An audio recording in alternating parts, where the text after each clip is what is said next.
चलिए आपको तस्वीरें दिखाते हैं राजस्थान के पूर्व मुख्यमंत्री अशोक गहलोत से फर्स्ट इंडिया की खास बातचीत। पक्ष जो है खुद ही भड़काने का काम करता है कि आप विपक्ष की पार्टियों के ऑफिस जाके हमला करो। ये ट्रेडिशन 8-10 साल पहले से शुरू करी बीजेपी ने, जहाँ तक मैं समझता हूँ। पहले कभी नहीं था। पहले अपनी पार्टियों वाले प्रदर्शन करते थे, जाके ज्ञापन देते कलेक्टर को, गवर्नर के नाम का, राष्ट्रपति के नाम का, ये होता था। मौन जुलूस निकाल दो।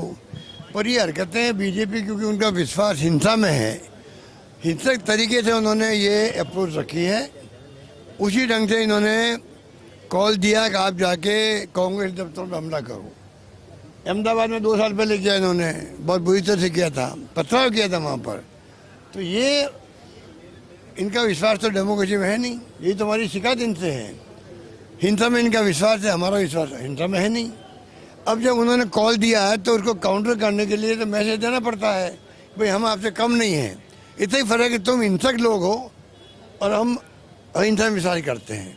इसलिए प्रदेश कांग्रेस कमेटी सब जगह देश भर के अंदर, चाहे जिला हो चाहे प्रदेश हो, ये पार्टी को वापस कैंपेन का एक प्रोग्राम देना पड़ता है कि भाई ये इनका अप्रोच ठीक नहीं है।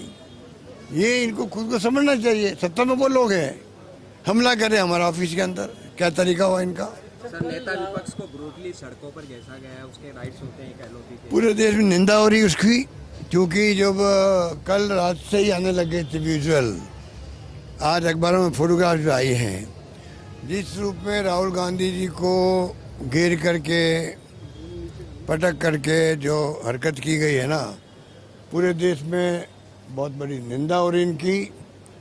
ये हरकत याद दिलाता है जब इमरजेंसी के बाद में कांग्रेस हार गई थी, सत्ता से आउट हो गई थी। उस जमाने में संजय गांधी के साथ में भी कन्नौज स्पेस में ही हरकत हुई थी जो राहुल जी के साथ में हुई है। उसके बाद में पूरे देश के अंदर इतना आक्रोश फैला और आक्रोश की चपेट में सब लोग आए, ये बीजेपी वाले हो चाहे वो जनता पार्टी, जितने लोग थे वो सब आए। आखिर में सत्ता से उनको हटना पड़ा और इंदिरा गांधी की हवा चली। अब जो हरकत कल की राहुल गांधी के साथ में, ये हरकत भी ले डूबेगी इन लोगों को। पूरे देश में घर घर के अंदर आक्रोश पैदा हो गया है, क्योंकि समस्या से जुड़ रहे पहले से ही। वो तो चाहे बेरोजगारी की हो, चाहे वो महंगाई की हो, तोड़फोड़ हो रही है देश के अंदर, वो देख रहे हैं। कहीं जेसीबी चल रही है, कहीं एमएलए एमपी को तोड़ा जा रहा है, कहीं सरकारें तोड़ रहे, पहले इन लोगों ने सरकारें तोड़ी थी।